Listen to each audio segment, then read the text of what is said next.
ಡಿ.ಕೆ. ಶಿವಕುಮಾರ್ ಅವರ ಸಂಪುಟ ವಿಸ್ತರಣೆ ಆದ ಬಳಿಕ ನೂತನ ಸಚಿವರು ಪದಗ್ರಹಣ ಮಾಡಿಕೊಂಡಿದ್ದಾರೆ. ಇದಾದ ಬೆನ್ನಲ್ಲೇ ಈಗ ಕೆಲವು ಕಡೆ ಶಾಸಕರ ಅಸಮಾಧಾನ ಕೂಡ ಕೇಳಿ ಬರ್ತಾ ಇದೆ.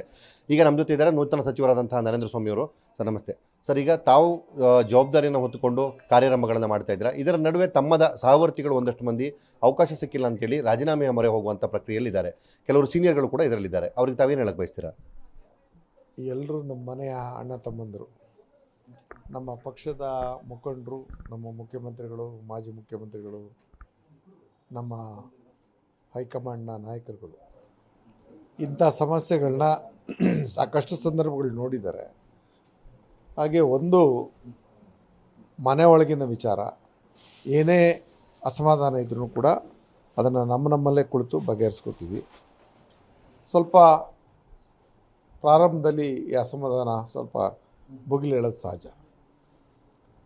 ಹೋಗ್ತಾ ಹೋಗ್ತಾ ಅದು ಶಮನ ಆಗುತ್ತೆ. ನಾವುಗಳು ಕೂಡ ನಮಗೆ ಯಾರ್ಯಾರು ವಿಶ್ವಾಸದಲ್ಲಿ ನಾವು ಮಾತಾಡ್ಬೋದು ಅವ್ರಗಳಿಗೆ ನಾವು ಮಾತಾಡ್ತೀವಿ.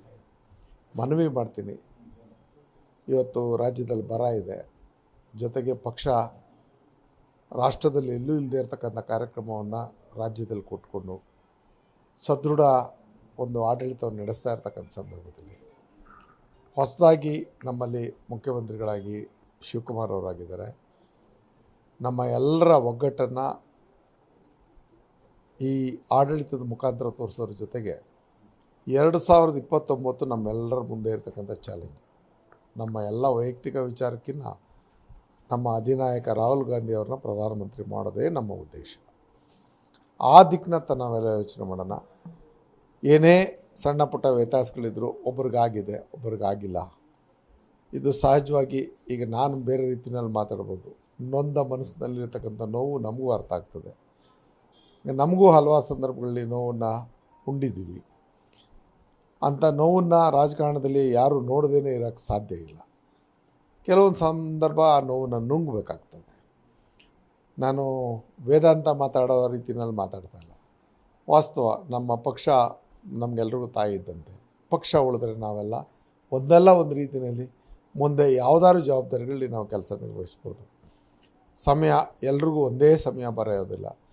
ನನಗೂ ಒಂದೆರಡು ಸಾರಿ ಈ ಒಂದು ಅವಕಾಶಗಳು ತಪ್ಪಿದ್ದದ್ದು ನಿಜ. ಕೆಲವೊಂದು ಸಮಯ ಟಿಕೆಟೇ ಸಿಗದೇ ಇದ್ದದ್ದು ನಿಜ. ಹಾಗಾಗಿ ನಾನು ಕಾಂಗ್ರೆಸ್ಸನ್ನು ಬಿಟ್ಟು ನಾನೇನು ಬೇರೆ ರಾಜಕಾರಣ ಮಾಡಲಿಲ್ಲ. ಇವತ್ತು ಆ ನಿಯತ್ತಿಗೆ, ಆ ನಿಷ್ಠೆಗೆ ನನಗಿವತ್ತು ಪಕ್ಷನೂ ಕೂಡ ಹೊರ ಕೊಟ್ಟಿದೆ. ಇರಲಿ, ಇದನ್ನು ನಾವು ಹೆಚ್ಚು ಮಾತಾಡೋದು ಬೇಡ. ಎಲ್ಲರಲ್ಲೂ ಮನವಿ ಮಾಡ್ತೀನಿ. ಅತ್ಯಂತ ಕಿರಿಯನಾಗಿ ಅವರೆಲ್ಲರಿಗೂ ನಾನು ಮನವಿಯನ್ನು ಮಾಡ್ತೀನಿ. ನಮ್ಮ ಪಕ್ಷಕ್ಕೆ ಯಾವುದೇ ರೀತಿಯಲ್ಲಿ ಮುಜುಗರ ಆಗದೇ ಇರೋ ರೀತಿಯಲ್ಲಿ ಸಹಕರಿಸಿ. ನಿಮ್ಮ ಎಲ್ಲ ವಿಚಾರಗಳಿಗೂ ಮನೆ ಒಳಗೆ ಕುಳಿತು ಮಾತಾಡೋಣ. ಮುಖಂಡರುಗಳಿದ್ದಾರೆ, ನಿಮ್ಮ ನೋವುಗಳನ್ನ ನಾವು ಕೂಡ ಪ್ರತಿಪಾದನೆ ಮಾಡ್ತೀವಿ. ಬನ್ನಿ, ಎಲ್ಲರೂ ಒಗ್ಗೂಡೋಣ. ಈ ಸಮಾಜದಲ್ಲಿ ಸಾಕಷ್ಟು ಜನ ನೋವಿನಲ್ಲಿರ್ತಕ್ಕಂಥ ಬಡ ವರ್ಗದ ಜನರಿದ್ದಾರೆ. ಅವ್ರಗಳ ಕಣ್ಣೀರು ಒರೆಸೋತ್ತ ನಾವೆಲ್ಲ ಒಗ್ಗೂಡಿ ಕೆಲಸ ಮಾಡೋಣ. ಬನ್ನಿ. ಇದಿಷ್ಟು ನರೇಂದ್ರ ಸ್ವಾಮಿ ಅವರ ಮಾತು. ಕ್ಯಾಮ್ರಾಮನ್ ಸಿದ್ದು ಜೊತೆ ರಾಕೇಶ್, TV5 ಬೆಂಗಳೂರು.